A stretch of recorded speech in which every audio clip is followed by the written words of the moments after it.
حمدا كثيرا طيبا مباركا فيه ملء السماوات وملء الأرض بلا ما شئت من شيء بعد عدد ما حمدك حامدون وعدد ما غفل عن ذكرك الغافلون وصلى الله على سيدنا محمد المصطفى وشفيعنا وزخرنا وقدوتنا وأسوتنا مولانا سيدنا محمد بن عبد الله ورسول الله وعلى آله وصحبه ومن والاه.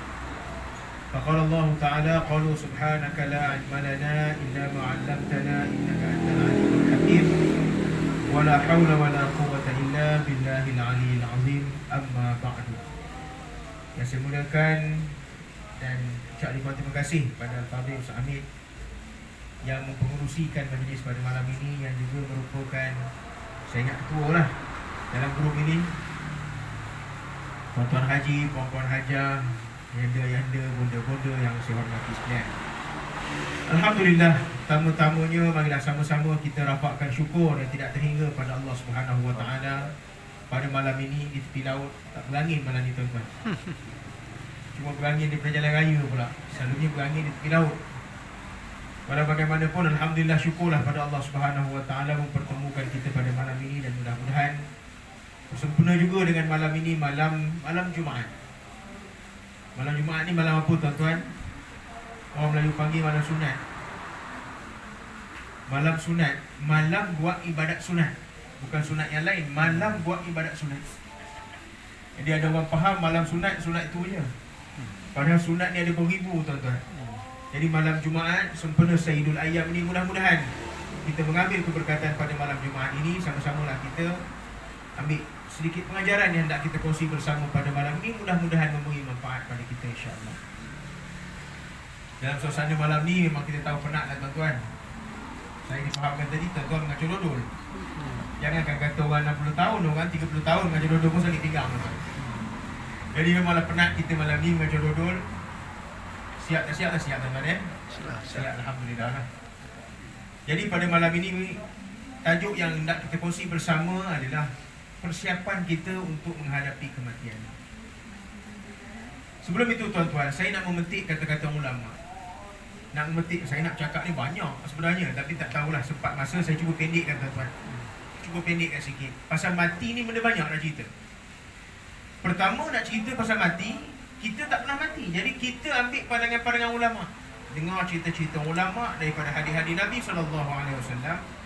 Dan apa yang akan kita kongsi pada malam ini, sedikit sebanyak mudah-mudahan ada manfaat pada kita. Ulama pesan pada kita tuan-tuan, ada 3 perkara tak boleh tidak pastikan dalam sehari kehidupan kita, kita mesti buat.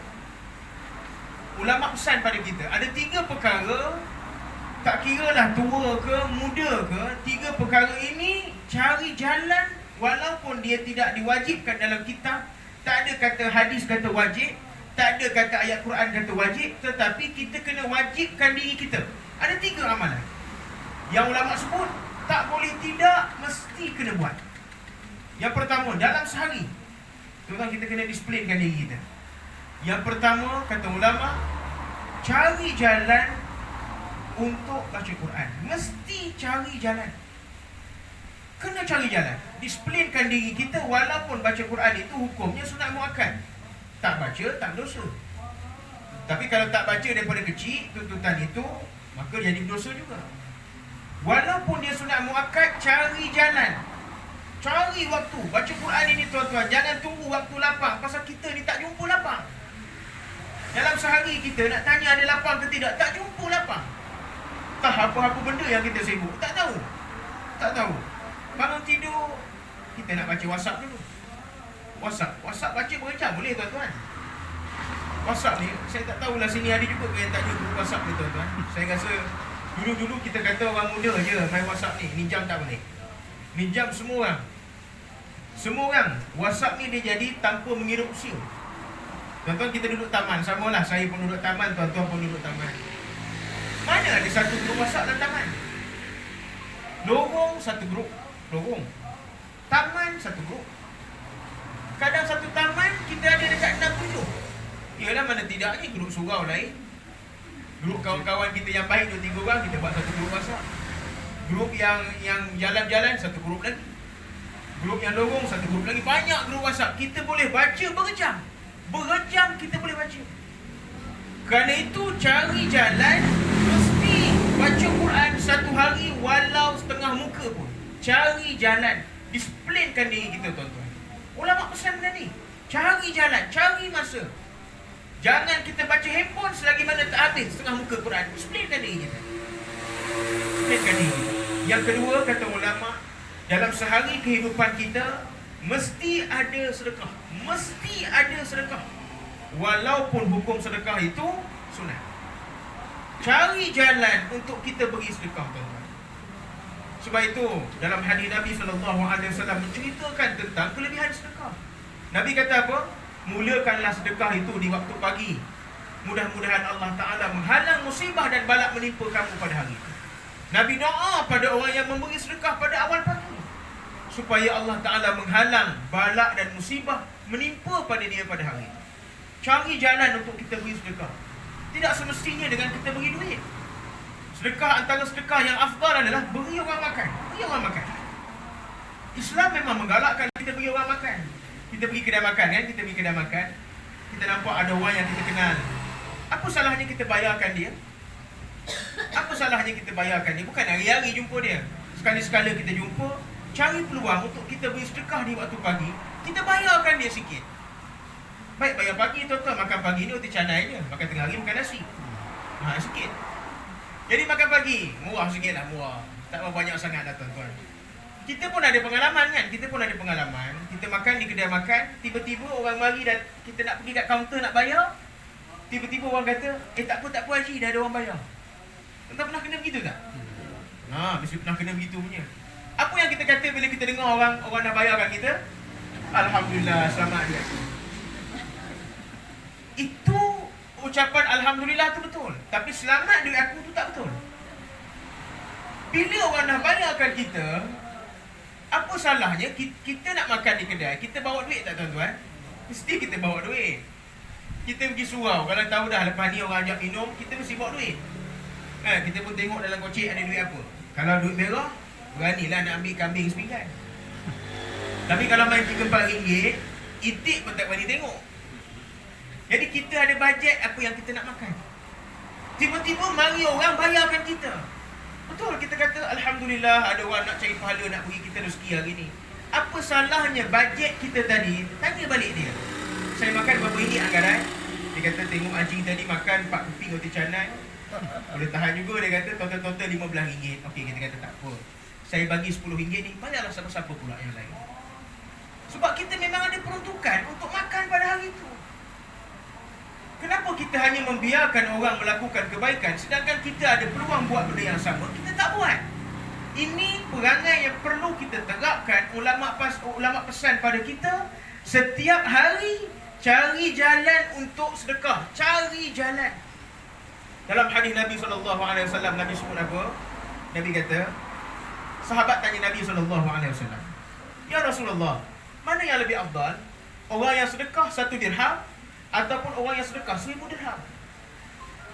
Nabi jawab, Nabi kata, orang yang sedekah 1 dirham sedangkan dia ada 2 dirham lebih baik daripada orang yang sedekah 1000 dirham sedangkan dia ada harta yang cukup banyak.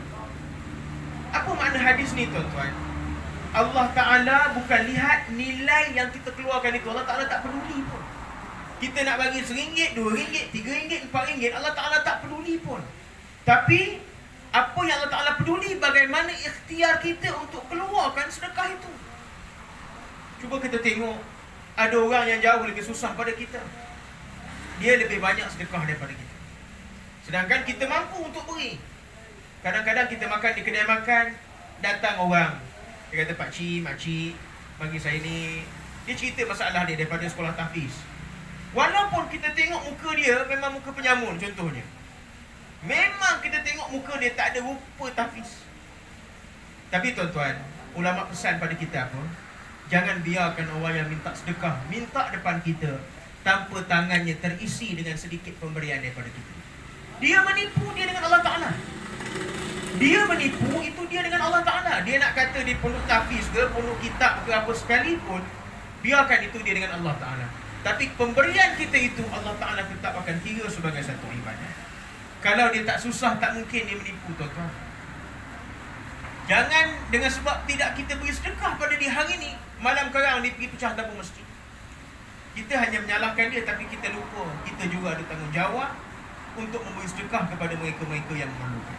Dan sedekah ini tak payah tengoklah orang ni kaya ke, orang ni miskin ke. Sedekah boleh tak ke? Orang kaya pun boleh terima, orang miskin pun boleh terima, tak ada masalah. Sebab itu ulama kata sedekah yang afdal adalah beri orang makan. Beri orang makan. Nak beri orang duit, kadang-kadang dia naik kereta lagi lawa pada kita.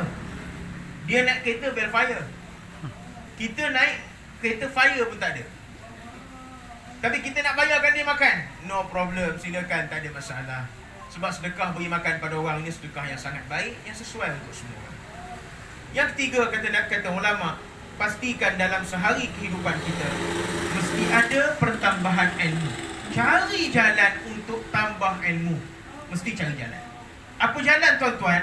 Hari ini semua orang ada kemudahan mencari ilmu. Semua orang ada kemudahan. Sama ada dari sudut tenaga, kudrat, kita ada, alhamdulillah. Dengan kecanggihan hari ini ada YouTube, ada Facebook. Kita ada TV. Dalam TV ada channel yang cerita pasal ceramah. Pagi ada cerita ni, petang ada cerita ni. Masalah dia bila kita buka channel ceramah, kita pergi alih channel lain.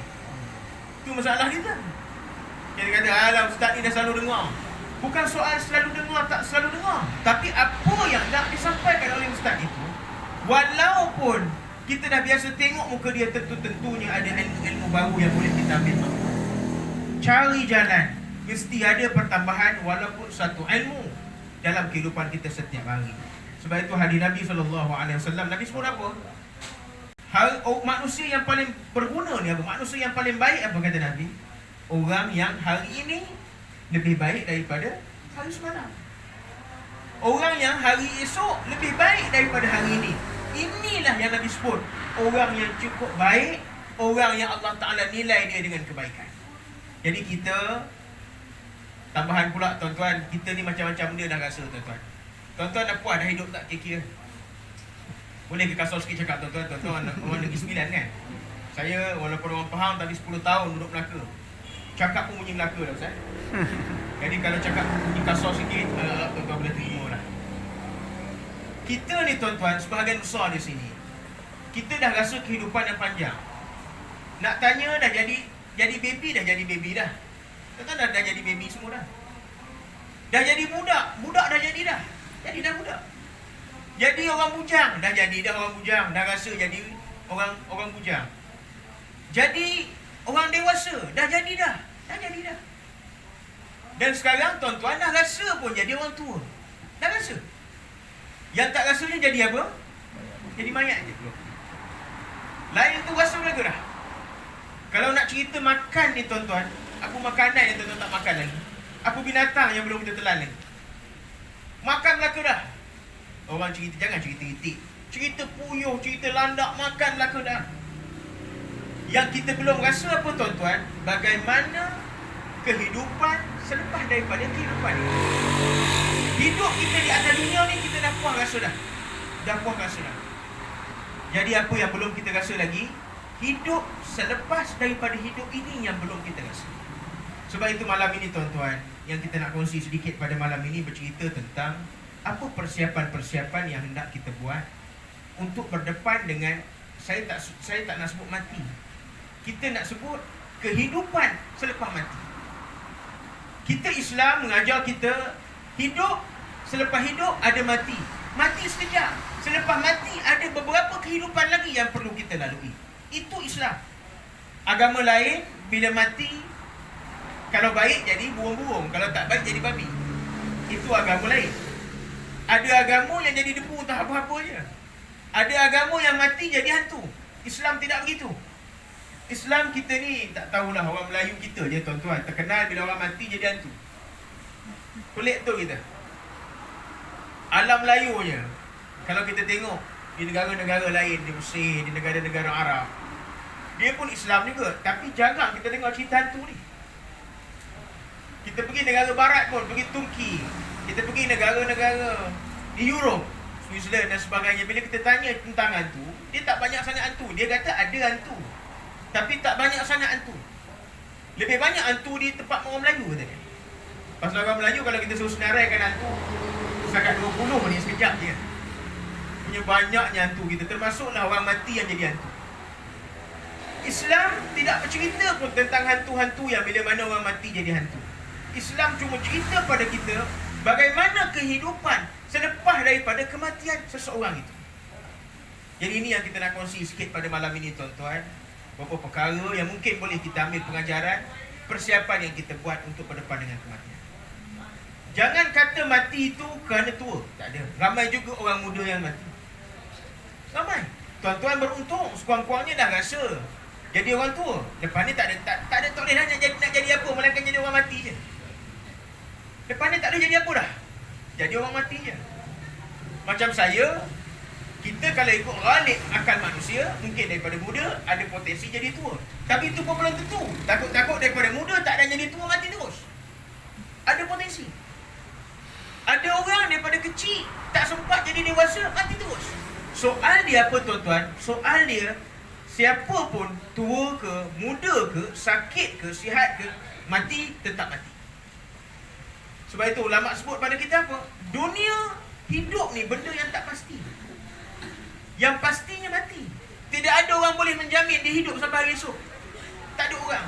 Kalau tanya kita hari ni, siapa sangka dia boleh pergi balik cerak pagi esok? Anda tak tidur pula malam ni kawasan.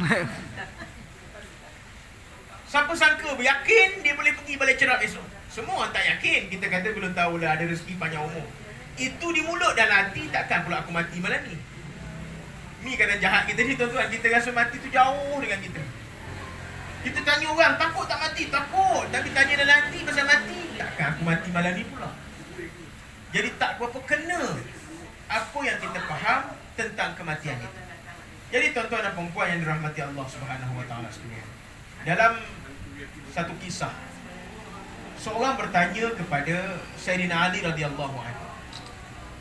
Satu orang sahabat kepada Sayyidina Ali, dia tanya Sayyidina Ali. Dia kata, wahai Ali, apa makna takwa? Yang kita sebut takwa ni, dia tanya apa makna takwa? Kata Sayyidina Ali radhiyallahu anhu, takwa ada 4 perkara. Nak tahu orang itu bertakwa ke tidak, pada diri dia mesti ada 4 perkara. Mesti ada 4 perkara. Yang pertama kata Sayyidina Ali radhiyallahu anhu, al-khawfu minal jalil. Orang takwa mesti takut kepada Allah Subhanahu wa taala. Kalau kita sebut kita bertakwa, takwa yang pertama kita mesti takut kepada Allah Subhanahu wa taala.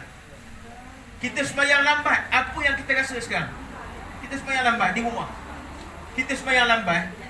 Kadang-kadang bukan ada apa kerja sangat pun, tak ada apa pun. Kita bangun 2, 3, 4 pagi kerana nak pergi kencing. Apa perasaan kita membiarkan masa itu dengan kita tak bangun untuk sembahyang tahajud, sedangkan kita boleh bangun 3, 4 kali buang air kencing. Itu yang disebut al-khawfu minal jalil, takut kepada Allah Subhanahu wa taala. Yang kedua kata Sayyidina Ali apa? War-ridha bil khalil. Redha dengan segala ketentuan Allah Subhanahu wa taala. Apa yang telah ditentukan oleh Allah pada kita, kita redha. Kita tahu Allah Ta'ala beri kita ujian macam-macam rupa tuan-tuan. Ada orang Allah Ta'ala beri dia sakit, duit banyak tapi sakit, ada. Ada orang Allah Ta'ala beri dia sihat tapi duit tak ada. Duit tak ada tapi sihat, duit tak ada. Ada orang Allah Ta'ala uji dia dengan macam-macam perkara, macam-macam keadaan, macam-macam rupa. Ada orang yang Allah Ta'ala ambil anak dia, sedangkan mak ayah hidup lagi, Allah Ta'ala ambil anak dulu. Ada orang yang Allah Ta'ala uji dengan kematian isteri. Ada orang yang Allah Ta'ala uji dengan kematian suami. Macam-macam rupa ujian Allah Subhanahu wa taala. Pokok dia apa? Takwa itu apa? Redha dengan segala yang ditentukan oleh Allah. Apa makna redha ni tuan-tuan? Apa makna redha? Saya mengajar kat Kuim, imam juga, syaraf mengajar juga dalam kelas. Kalau kita tanya apa makna redha, mudah faham lah tuan-tuan. Mudah faham. Maknanya mudah. Redha ni apa? Puas hati. Redha ni puas hati. Apakah selama ni takdir Allah Ta'ala untuk kita, kita puas hati dengan apa ketentuan Allah. Jangan bila datang nikmat kita kata Alhamdulillah, bila dapat musibah kita marah Tuhan. Ini namanya tak reda. Kita kena puas hati. Ada ketikanya Allah Ta'ala beri kita seronok. Dalam seronok itu Allah Ta'ala beri kita benda yang tidak seronok. Kedua-duanya kita kena puas hati. Itu makna reda. Yang ketiga, kata Sayyidina Ali, takwa itu apa? Wal amalu bitanzil. Beramal dengan apa yang diturunkan oleh Allah Subhanahu wa taala. Beramal ikut apa yang dibawa oleh Quran, ikut apa yang dibawa oleh Nabi sallallahu alaihi wasallam. Ikut saja. Kerja kita tuan-tuan, sebab itu kita sebut apa? Inna salati wa nusuki wa mahyaya wa mamati. Apa dia sebut ayat hujung dia? Lillahi rabbil alamin. Hanya untuk Allah. Kita serve Allah Ta'ala. Bila serve Allah Ta'ala, kita hanya jadi hamba Allah Ta'ala. Apa yang diperintahkan kepada kita, no complain. Ada perkara kita tak setuju ke, kita rasa kita cerdik, kita rasa kita pandai, no complain. Sebagai contoh, ada ayat-ayat yang kita rasa tak sesuai. Kita rasa tak sesuai. Bolehkah begitu tuan-tuan? Tak boleh. Walaupun pada akal kita kata kenapalah begini, tapi bila mana Allah Ta'ala yang beri kebenaran, bila mana Allah Ta'ala yang memerintahkan begitu rupa, maka kita kena akul. Sebagai contoh, faraid, pembahagian harta pusaka sebagai contoh. Pembahagian tengok anak lelaki dapat lebih, anak perempuan dapat kurang. Kalau ikut adat Negeri Sembilan, terbalik sikit ya. Anak perempuan dapat lebih. Soal dia apa tuan-tuan? Soal dia perintah Allah, nombor satu. Perintah Allah, nombor satu. Soal kita setuju tak setuju, itu nombor dua. Sama juga dalam bab-bab orang kahwin, nikah, poligami dan sebagainya. Bukan kata saya menyokong poligami, tidak. Saya pun tak berapa menyokong juga tindakan orang berpoligami kalau tak layak. Kalau layak, silakan. Tapi menafikan ayat poligami, itu haram hukum. Itu sebab kita kata beramal dengan apa yang diturunkan oleh Allah Subhanahu wa taala. Sebab itu tadi pengurusi sebut, dia kata ustaz ni berapa isteri dia? Sehingga hari ni satu. Sehingga hari ni. Dia benda akan datang ni tak dijawab ustaz. Lepas ni kita belum tahu lagi masa akan datang. Saya cari tidak tuan-tuan, cari tidak. Saya boleh cakap pasal rumah tak ada. Kalau rumah ada saya tak sebut benda ni. Yang keempat apa tuan-tuan? Saya nak sebut tentang takwa. Yang keempat, wal isti'dad yaumir rahim. Itu yang kita nak cerita malam ni. Baru habis mukadimah tuan-tuan. Jadi baru habis mukadimah. Wal isti'dad yaumir rahim. Buat persiapan untuk bertemu dengan kematian. Takwa ni apa? Buat persiapan untuk bertemu dengan kematian. Sebab itu kata Sayyidina Ali apa? Kitalah yang menentukan mati itu adalah benda yang menakutkan atau mati itu benda yang menyeronokkan. Kita yang tentukan. Bagaimana menentukan? Ini tadi ayat yang dibaca oleh ustaz tadi. Yauma la yanfa'u malun wala banun illa man atallaha biqalbin salim. Sebahagian daripada penentuan seronok ke duka cita kita mati esok, yauma la yanfa'u malun wala banun. Hari yang di mana anak pinak, harta benda tidak memberi manfaat. Illa man atallaha biqalbin salim. Melainkan mereka yang datang kepada Allah Subhanahu wa taala dengan hati yang qalbun salim, hati yang bahagia lagi sejahtera. Ini dia sebut. Buat persiapan kita untuk menghadapi kematian. Ini yang kita nak cerita tuan-tuan. Sebab itu saya sebut sebahagian besar kita dah rasa macam-macam, dah puas dah. Yang kita belum rasa lagi mati. Mati ni tuan-tuan benda seronok ke tak seronok? Mati ni benda tak seronok ke tak seronok? Kita kena sebut mati ni benda seronok. Kalau kita tak sebut, kita sebut tak seronok. Kerana itu kita dengar mati, kita jadi takut. Sebab apa kita takut? Kerana kita tahu, kita ambil cermin pandang muka kita ni, muka neraka lagi. Tak tahulah tuan-tuan, tuan-tuan pandang macam mana? Saya tak berani nak pandang muka kita dengan cermin, gaya-gaya syurga ni, tak berani nak sebut. Rasa-rasa tengok amalan ni tuan-tuan, ya Allah. Orang yang Nabi jamin syurga, 10 orang yang Nabi jamin syurga, Sayyidina Ali, Abu Bakar, Umar, Abu Ubaidah Al-Jarrah. Kalau kita baca cerita mereka tuan-tuan, kita kata, ya Allah, Nabi jamin orang ni masuk syurga. Nak banding amalan dia dengan kita, ya Allah, kita ada can ke tidak? Sampai fikir begitu. Sampai fikir begitu. Kalau kita cerita Sayyidina Ali bin Abi Talib radhiyallahu an, Sayyidina Ali sembahyang saja tuan-tuan. Tuan-tuan dengar cerita yang masyhur bagaimana Sayyidina Ali radhiyallahu an balik daripada perang. Satu orang telah panah ni dibentuk segitiga kan. Panah ni lekat pada betih dia. Lekat pada betih dia, tembus betih.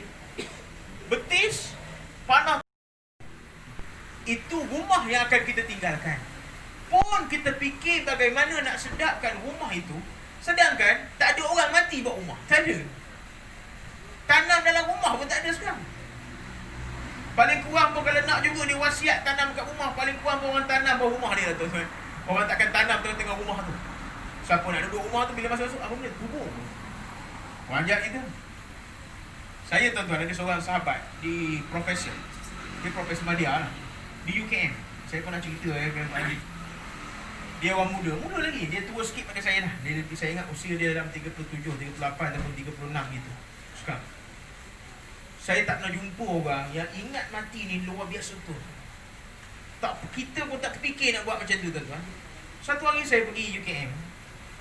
Saya kata telefon ni nak tumpang sembahyang kat rumah. Dia bawa, mari. Sonok lah dia. Kita nak hantar rumah. Jadi saya pun pergi rumah dia. Makan nasi jamu. Macam-macam makanan jamu. Lepas tu saya kata tumpang nak sembahyang. Dia kata ustaz ni bilik sembahyang. Dalam tu pun ada bilik air. Saya pun masuk bilik air, ambil air sembahyang. Keluar tuan-tuan, masuk dalam bilik dia tu, tempat sembahyang dia. Saya keluar balik. Dia kata apaan? Saya kata ada benda pelik lah saya nampak dalam tempat sembahyang. Dia kata apa yang pelik kan? Saya nampak batu nisan.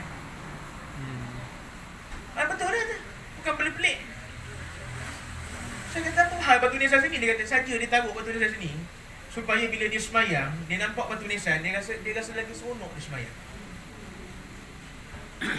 Wih, saya kata tak pernah saya pergi rumah orang. Ini kalau tengah malam kita tumpang sembahyang, terperanjat kita. Batu, tuan-tuan berani tak? Tak berani. Ini orang nak ingat mati tuan-tuan. Sebab apa? Kehidupan kita akan tinggalkan.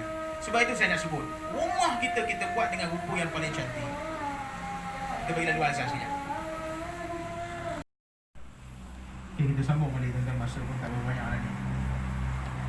Terus saya nak kongsi dengan tuan-tuan, apa persiapan yang perlu kita buat untuk kita berdepan dengan kematian yang menyeronokkan. Yang pertama, tadi dah sebut beberapa amalan yang kita mesti buat setiap hari. Apa lagi tuan-tuan amalan yang kita kena buat? Salah satunya apa tuan-tuan? Cari jalan juga untuk kita melaksanakan sunnah-sunnah Nabi SAW. Ada banyak sunnah Nabi yang boleh kita buat. Banyak sunnah-sunnah Nabi. Kalau kita cerita dalam sembahyang saja tuan-tuan, tak cukup masa nak cerita pada malam ini. Tapi ada beberapa perkara yang mungkin saya nak kongsi dengan tuan-tuan. Tuan-tuan kena cari jalan untuk buat lepas ni.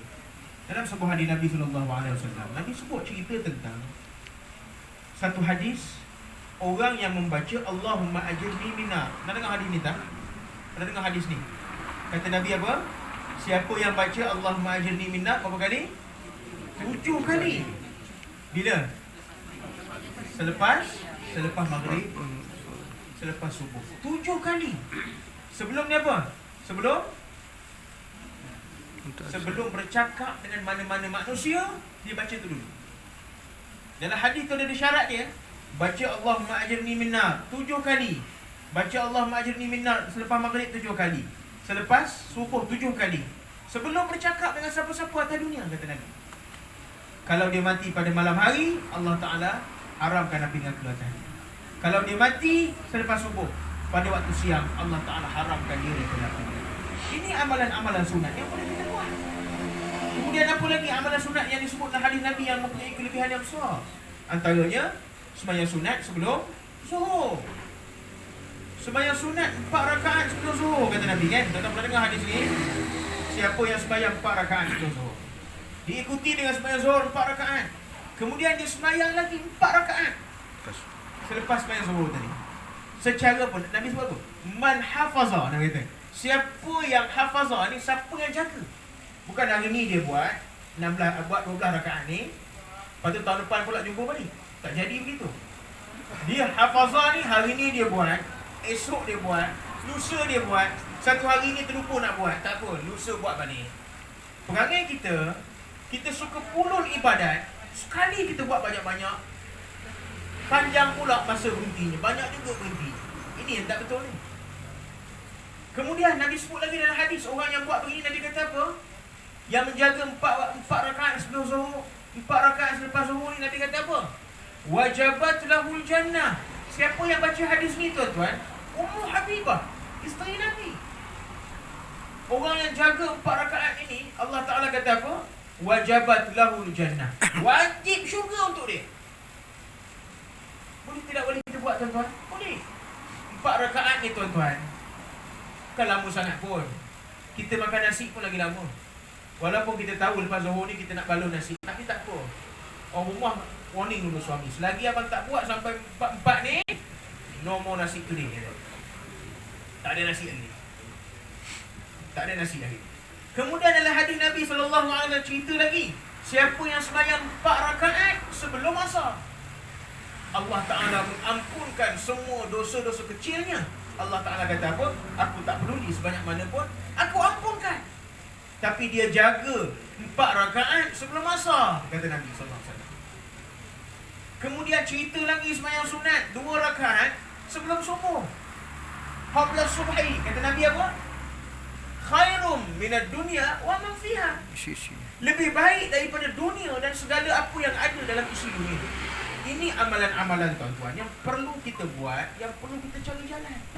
Nabi cerita lagi dalam hadis Nabi SAW yang lain. Nabi kata apa? Bukan daripada kalangan kami orang yang mengakhirkan malamnya tanpa sembahyang witir. Cari jalan untuk sembahyang witir. Maksimum berapa tuan-tuan? Maksimum 11. Tak boleh 11, 9. Tak boleh 9, 7. Tak boleh 7, 5. Tak boleh 5, 3. Tak boleh 3, 1 tak boleh. Kita sembahyangkan dia. Parah sangat. 1 tak boleh tuan-tuan. 1 tu pun baca apa yang rukun saja pun. Kalau payah sangat dah tuan-tuan, Allah, ini masalah ni Ustaz. Orang Melayu kita tanya balik, Ustaz, kalau kita nak baca apa? Kita kata 1 tu biasanya orang baca kalau sembahyang tarawih baca apa? 3 kul kan? 3 kul tu panjang sangat kata dia. Okey, tak apa, baca 1 kul je.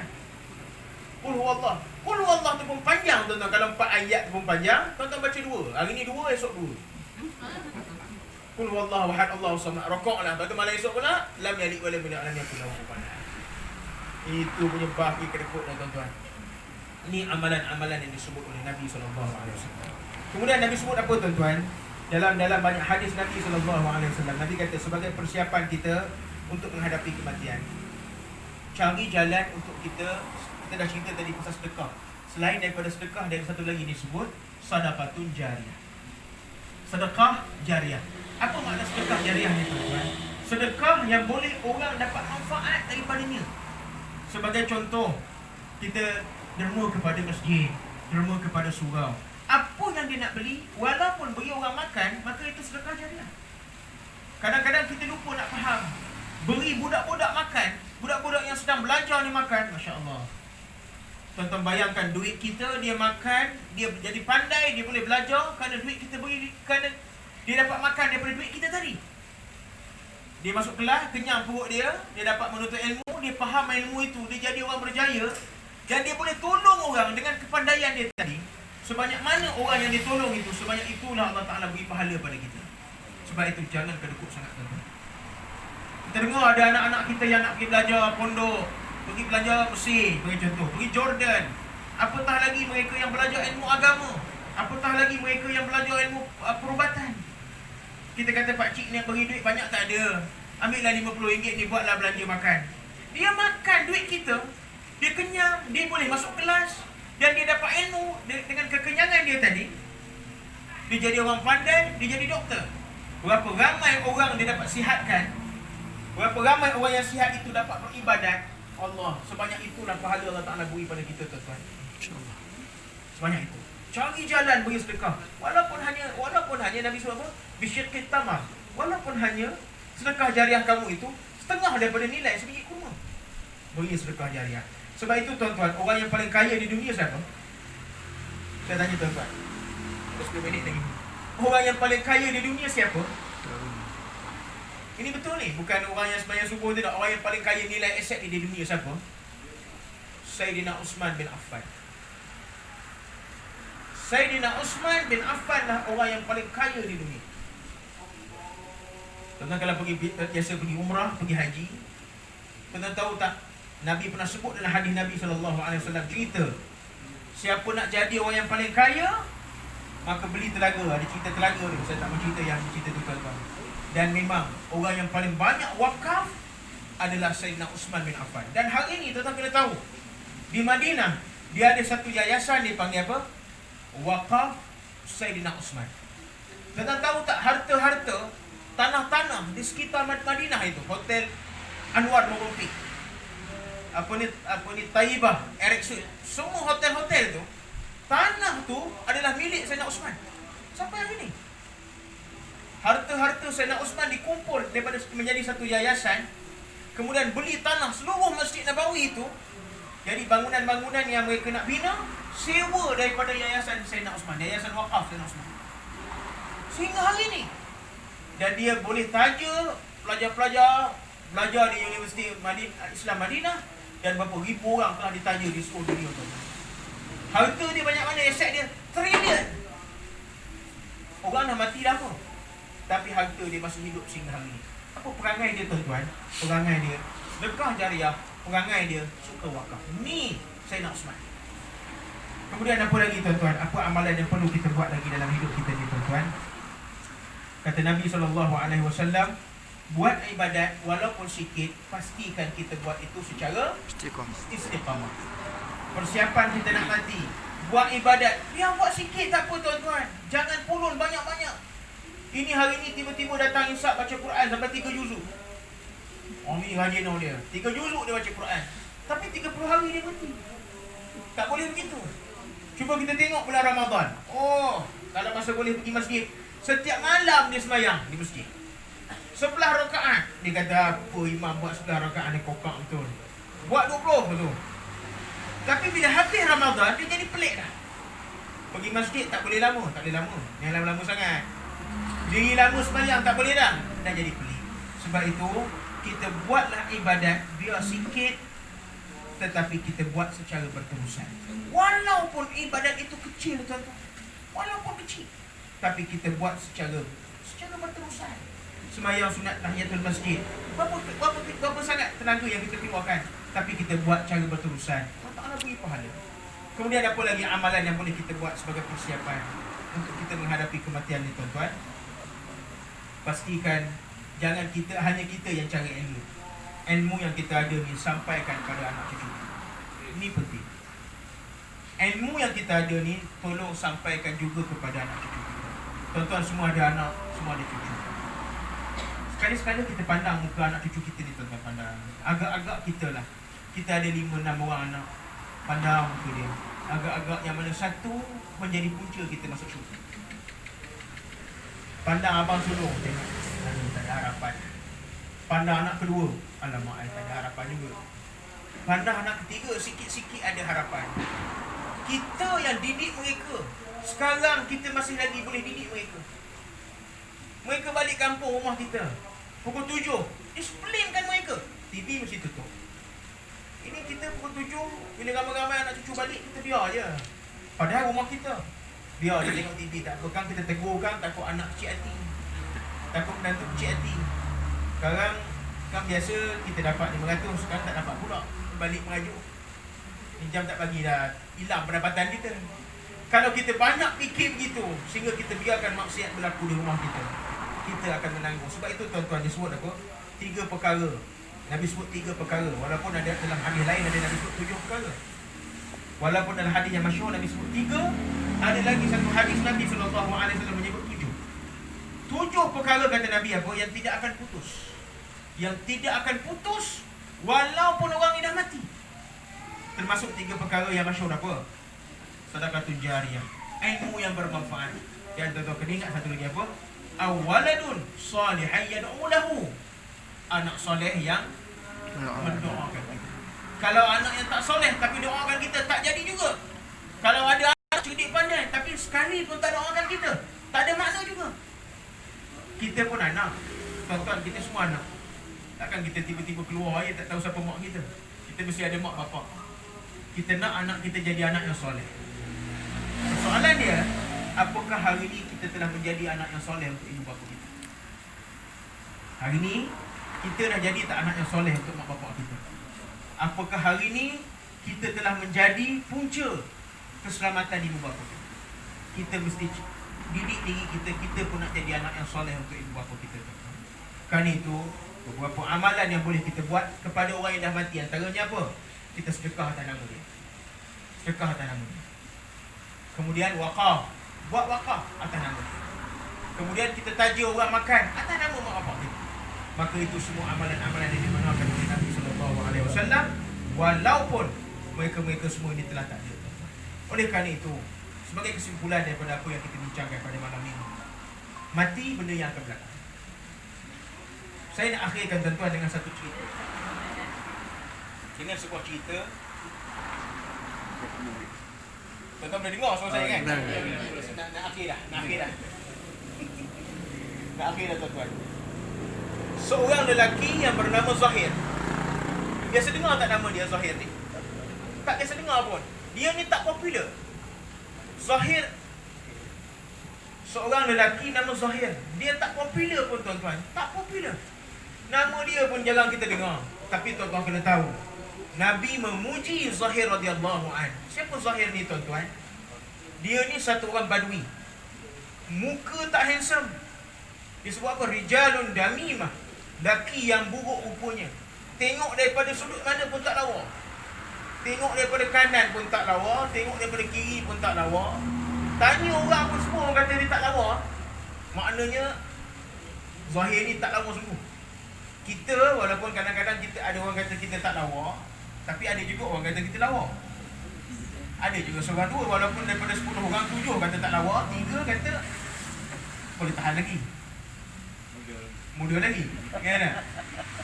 Zahir ni 10 orang kalau tanya 10 kata tak lawa. Maknanya tak lawa sungguh. Nabi sebut apa pada dia tuan-tuan? Nabi kata dia ni orang yang mahal di sisi Allah Subhanahu Wa Taala. Zahir ni. Satu hari Nabi SAW tengok dia berniaga di pasar. Nabi datang, Nabi peluk dia daripada belakang. Nabi datang, Nabi peluk dia daripada belakang. Nabi jerit dekat pasar. Siapa nak beli hamba ni aku nak jual.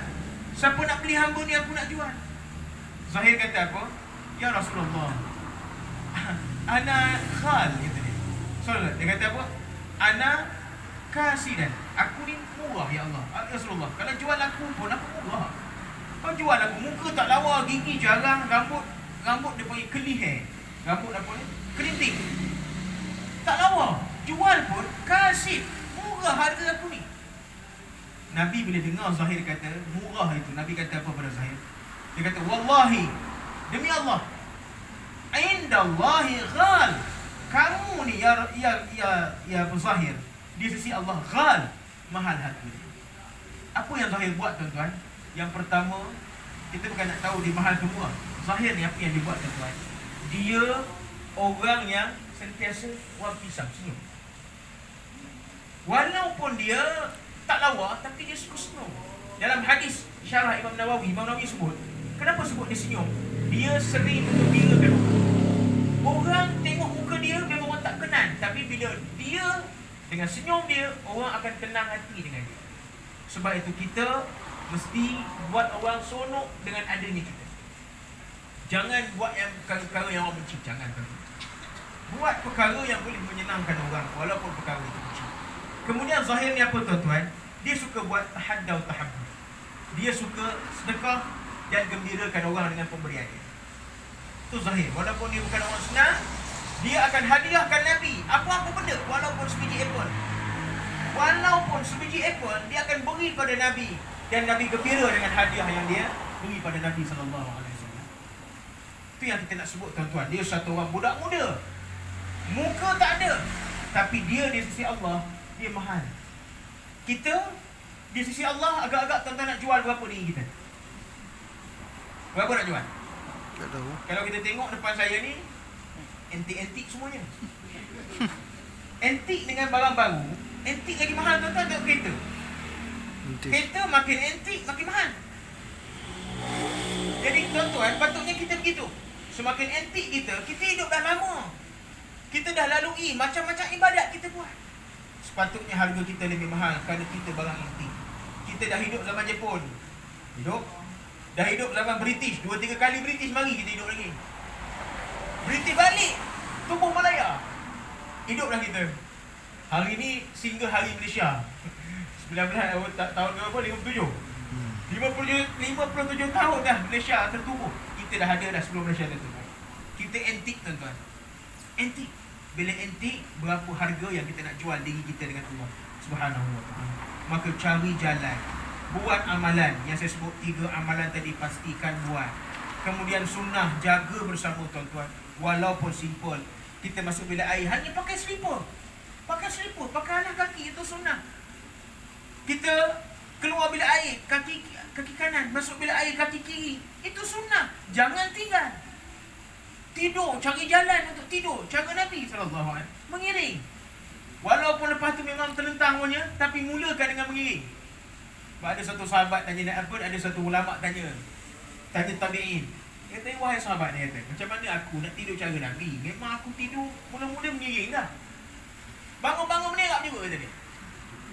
Kita lah mula elok dah mengiring. Kata tabi'in apa, Abul Aswad Ad-Du'ali, dia kata, pastikan permulaan kamu mengikut sunnah Nabi SAW. Mengikut sunnah Nabi. Lepas tu apa nak jadi? Nasib lagi kita tuan-tuan. Itu Allah Ta'ala yang tentukan. Kita tidur mana kita tahu. Pastikan ada sunnah-sunnah yang kita buat. Disiplinkan diri kita buat perkara-perkara sunnah. Dan yang ketiga apa tuan-tuan? Cari jalan, buat kebaikan kepada orang. Gembirakan orang dengan sedekah kita, dengan senyum kita. Jangan orang tengok muka kita, orang tak suka. Jangan orang marahkan kita kerana kerja jahat yang kita buat. Tapi kalau orang marahkan kita kerana perkara baik yang kita buat, tak ada masalah. Tapi kerana orang marah kita, kerja jahat yang kita buat, jangan. Sebab kita mati esok, semua kita nak orang uruskan. Mana ada orang mati urus sendiri, tuan-tuan? Tak ada orang mati digolek-golek masuk kubur sendiri. Mandi orang mandikan, kapan orang kapankan, ke bumi kan, orang sembahyang kan. Maka sama-samalah kita buat. Mudah-mudahan kehidupan kita selepas hidup ini, kita nak hidup kita hidup yang ceria. Kadang-kadang dah banyak dah tuan-tuan dengar azab-azab kubur sebagainya. Saya pun tak mau sebut hari ni cerita azab-azab kubur. Kita nak cerita seronok je pasal mati ni. Sebab rumah yang kita nak bina lepas ni, rumah macam mana? Luahnya macam mana? Tuan-tuan pernah fikir tak? Cukup tak modal kita? Kalau kita nak bina harga 10,000 punya rumah, dapat besar mana tuan-tuan? Modal. Hari ni kita nak tambah modal. Jadi modal pastikan cukup supaya rumah yang kita akan bina ini rumah yang besar. Kalau 5,000, tuan-tuan modal RM5,000, jumpa dengan tukang, kata saya nak ruang tamu besar, bilik nak ada 4, bilik air setiap bilik ada. Berapa modal makcik dia kata? 10,000. Tukang boleh buat ke tak boleh buat tuan-tuan? Dia kata pintu je makcik kata dia. Pintu je kata dia. Yang lain tu lukis balik. Jadi pastikan kita nak bina rumah yang besar, kita nak sejuk rumah kita, nak terang rumah kita, nak cantik rumah kita, nak selesa rumah kita. Pastikan modal, bekal mesti cukup. Hari ni lah. Sementara kita tarik nafas, hembus. Boleh tarik lagi tak? Okey, duduk lagi. Kalau tarik, hembus, tak boleh tarik, innalillahi wa inna ilaihi raji'un.